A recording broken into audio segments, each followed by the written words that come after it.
Hey guys, welcome back to Subject Real Talk. We are in a different environment today. We are currently coming to you live From Luxembourg Gardens. from the Tuileries. Oh, yep, just kidding. From the Tuileries Gardens. So if you hear some birds chirping, people Or laughing, the construction. or some fire alarms. If something sketchy happens, just know that there has been one man dressed in all black who has circled around us at least 5 times, carrying a backpack. Not on his back, but just in his hand, looking around sketchy. So, hopefully this episode sees the light of day. And hey, if you're the police searching our computers right now, the only thing I was scared about being here is, like, low-key getting our shit stolen from, like, out of our lap. Oh, I mean... like, someone running by and being like, ah! I'd fucking run. Oh, Trust I would too. My whole life's on there. I know, that's so true. Anyways. So if you can hear these birds, sorry. You're welcome. We're just bringing the nature of Paris to you. Yeah, it's kind of like free ASMR. Anyways, we thought we would start this episode off divulging our weekend. Exactly, which consisted of a Wes Anderson movie marathon at the cinema, believe it or not. At that Bercy Cinema. At that Bercy Cinema, which is going under construction and will be reopening May 27th. What? Which, I know. Well, you went there, you ditched the last film. I did, but... In all fairness, because she thought it would be in French, which it was, but it was subtitled English. The whole bottom of the Bercy Cinema is closed, and they're redoing it, all of the, like, restaurant and bar-like area. So they're gonna have, she said they were gonna have, like, big popcorn walls, and, like, it's going to be really nice. Yeah, starting today. Now? I don't know. I didn't quite catch when she said it was going to start, but it's... Because I planned on bringing my mom there. Oh, I think so. She said for 2 months, and they're reopening May 27th. Damn. So maybe, like, the whole of April and May. Well, she comes in 10 days. So. Oh. Well, it's okay. Maybe give that a miss. Yeah. But, yeah, so, which I actually still have my bracelet because I ripped mine off last night. Didn't have any scissors. They gave us little bracelets, like festival paper, bracelets, yeah, to show that you were, like, going for all 3 films. I know. I was so happy. Whenever we first came up, we were separate. Each went through this experience individually and went to print out our tickets to put them in our junk journals, whatever. And we printed out the first ticket, and I was like, what the fuck does this say? It's not printing out all my other ones. And I tried Google translating it, but I didn't have any service, so I was like, whatever. Then I just went in, and the guy was just like, are you here to see all 3 movies or 1 movie? And I was like, to Paul Anglais. And it really threw him off. I could tell he knew English, but he was so not expecting that. And he was like, do you speak, yeah, just go, like, over there, my colleague, like, what do you say? And I was dying laughing. Oh my god. Damn, so he thought that you was French. Wait, was it the one that, Yeah. Oh, yeah, he was. The curly... dark-haired? The one that was with the mic? I couldn't tell if it was the same guy, but I think it was. Okay, so backtracking on, so it started on Saturday. They played Isle of Dogs, Moonrise Kingdom, and the Grand Budapest Hotel, which we went to the Grand Budapest Hotel and skipped out on the Isle of Dogs and Moonrise Kingdom. So every film, they did like a little raffle type of thing. Brought out a big box. And it had pieces of paper with the cinema seat numbers on. Yeah. And they had partnered with the Cinematheque of Paris because there's currently an exposition for Wes Anderson. So they partnered up, giving away 2 free entries to the Wes Anderson Expo. But, if it was your seat. Once they pulled out. Yeah, they all the seats have the numbers and letters, even though you can't ever assign seats in the movie theaters, which still don't understand. I know. It's just all free for all. I don't understand. But yeah, and they pulled it out, and I won. I know. It was which is so crazy. Day. Yeah, I was kind of shocked. I was like, oh my god, what? There was, for reference, probably like 350 people in the stadium. I don't know if every seat was taken. Well, yeah, but 350 seats. Oh, okay, yeah. At least. Which, I feel like most of them were taken. For that one. Yeah.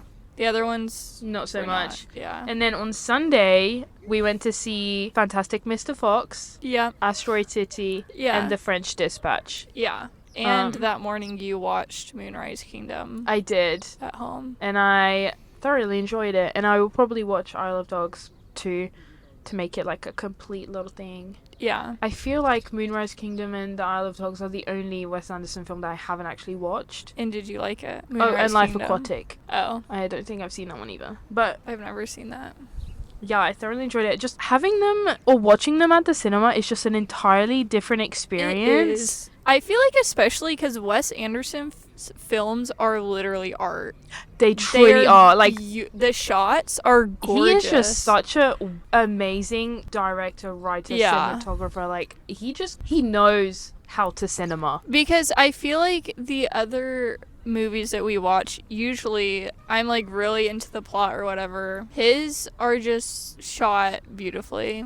Yeah, you don't even need to like the plot or the storyline or the you're just like there for the ride. And also I was talking to Neve that like it's crazy how he makes these movies, they're quite lighthearted, but they are all really deep by the end, like talking about the meaning of life and everything, and I'm just like, oh my god. No, I agree. It's just so beautiful and amazing. Which one was your favorite out of all of them? I don't know. I feel like the Grand Budapest Hotel. Yeah. Just the color palette and the way everything is filmed are just beautiful. I felt like, I'm not gonna lie, I felt like I needed English subtitles for that one. Oh, really? Yeah.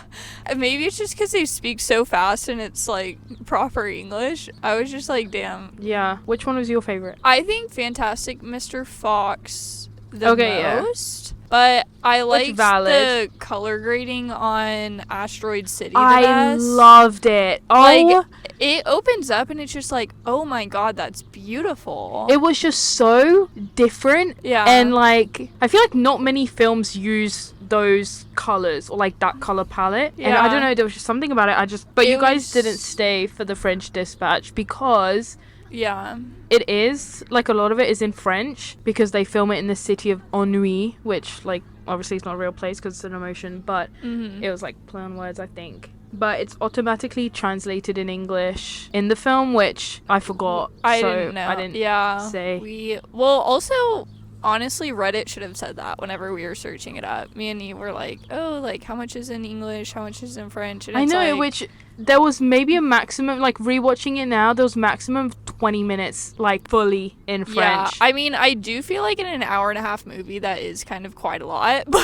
I mean, yeah. I definitely would have stayed if I thought the like, cinema was empty. Yeah. Like, there was barely anyone there. Yeah. For the last one. Sorry, someone's maybe needing help. But no, thoroughly enjoyed myself. I did too. We got our snacks beforehand. We did. Except Carrefour lied to us on Google and said that it was closed. Because I also so looked annoyed. it up whenever you said it was closed. So I like detoured and then I almost got there late. Yeah. Because Carrefour said that it was closed and we needed snacks. And then I got there and it was open. And I felt betrayed, lied to. I mean, you were, yeah. So it's honestly rude of them. Speaking of entertainment, we also have been reading. Yeah, we have such big brains. No, like, look at us, intellectuals. I'm really happy, though, because I was really into reading, and then it took a turn, and I just got in a reading slump for about a year or more. No, and now we're back. Better than ever. I feel great, amazing, intellectual, like I'm a brand new person, really. Well, that's great. We have read... So I, obviously, as you know, read The Housemaid, recommended it to Claire. What are your thoughts? I read it in a couple days. It is so fast-paced. It's so good. I thought, hold on, wait. I think I actually wrote thoughts on my phone. So let me pull that up. My thoughts on The Housemaid was literally amazing. I loved the bits of French and Italian that we were getting in it, just a little bit. In The Housemaid. Yeah. Enzo is Italian. Oh, yes. Sorry. Okay. And I just love every time I'm reading a book or doing whatever and it is relating back to what I'm watching. And I think Millie had an amazing character arc. For me. I was really pissed off at her in the beginning. Me too. I was like, who is this girl just She's a fucking pushover. Mm-hmm. And she, by the end, had a great character arc. And I feel like Frida McFadden does like a really good job on the way she describes the characters. It makes you fall in love with them. Yes. Whenever I was first reading it in the beginning, it felt like I was speaking to like an au pair friend. And I was just like hearing like what she was ranting about her family or whatever. Yes. And I was just like, you're not crazy. Like, and it was making me feel crazy, but... No, I 100% understand that. And she made me feel gaslit. She did. But one thing that is even more exciting is that it's coming out as a film. Yeah. And I didn't even know that there's 3 books to it. Oh, yeah. But yeah, I haven't started the second one yet, but I do plan on reading the second and the third because... I am currently reading the second one, The Housemaid's Secret. How far into it are you? Let me just check my Kindle real quick. I think I'm not really that far in. But you would be surprised. I'm chapter 6, so okay.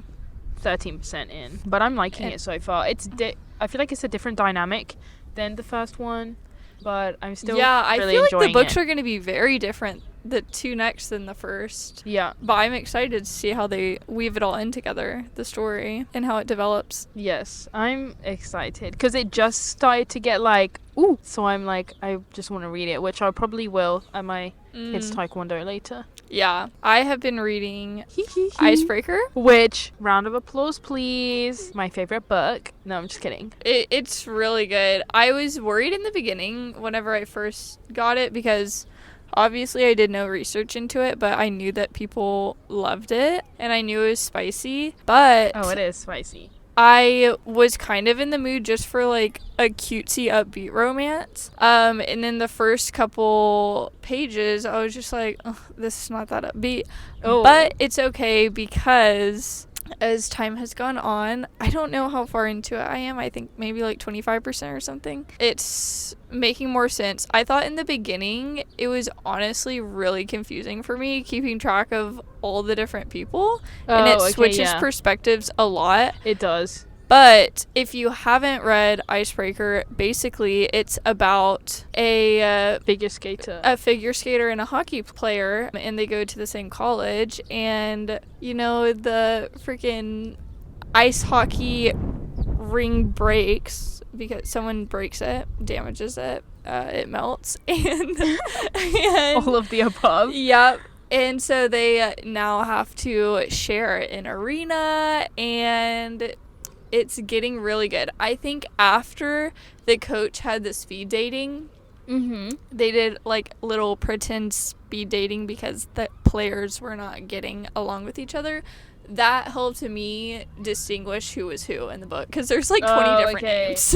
It's like a whole boys hockey team and a whole figure skating team. Yeah, it took me a little bit to like get all the characters down, but then once you have it, you've got it.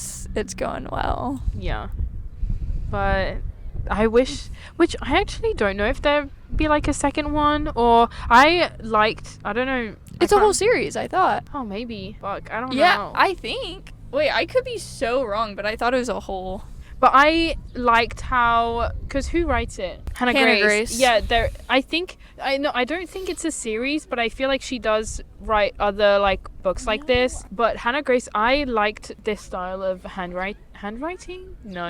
His style of writing. And I thoroughly enjoyed it. And I want to read another one of her. She has a book that's got a green, like a light green cover. And on the front it has like a girl with brown hair, I think. And then there's another one, Wildfire. Yeah, there's 3 in the Maple Hill series.